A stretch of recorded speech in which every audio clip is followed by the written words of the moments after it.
Víkendový zápas s Trnavou vyzeral na prvý pohľad ako chutná domáca jednohúbka. Spartak padol až na samé dno tabuľky a očakávalo sa, že rozbehnutá mašina oranžových potvrdí svoju parádnu formu. Zo súboja, ktorý mal svoj scenár už dopredu napísaný, sa ale vykľula napínavá dráma plná vášni, v ktorej si jednu z hlavných úloh zahrali aj rozhodcovia. Bohužiaľ, dnes bol hlavný režisér zápasu, rozhodca, keď rovnaké zákroky v 21. a potom o 7 minút neskôr neposúdil rovnako. Poďme ale pekne po poriadku. Parádna futbalová jazda sa začala už v 3. minúte. Serečin hľadal v peťke Mukendyho, prácu mu však uľahčil Gross, ktorý v snahe zabrániť gólu urobil presný opak.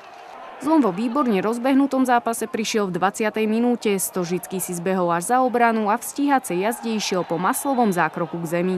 Hlavný arbiter Chmura nezaváhal a napriek obrovským protestom celého štadióna nadeľoval. Masl dostal červenú a Trnava navyše skvelú príležitosť na vyrovnanie. Tu hostia aj využili, keď priamy kop chladnokrvne premenil Karhan.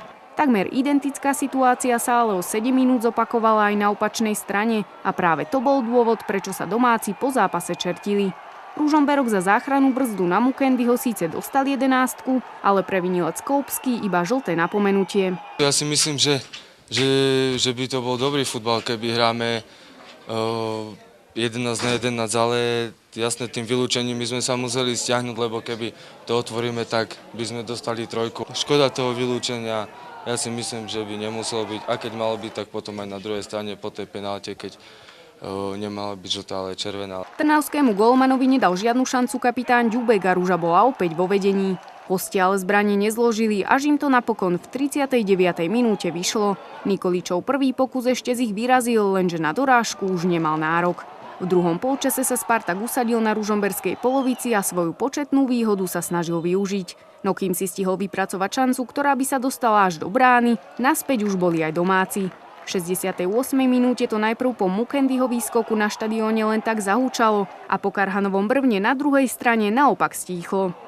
Zaplnený štadión sa nenudil až do samého záveru, pretože oslabený Ružomberok cítil, že víťazstvo patrí jemu.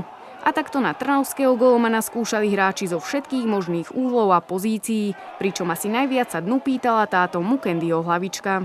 Keby dá na 3-2, tak myslím si, že by nevyrovnali ani do zajtra, ale to už je momentálne jedno. Tak ja si myslím, že domáci to potom zaverili a ťažko sme sa tam presadzovali. Chýbala nám finálna prihrávka.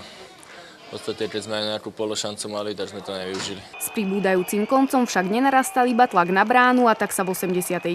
minúte museli z Mukendy po zákroku na Čarnotu predčasne osprchovať.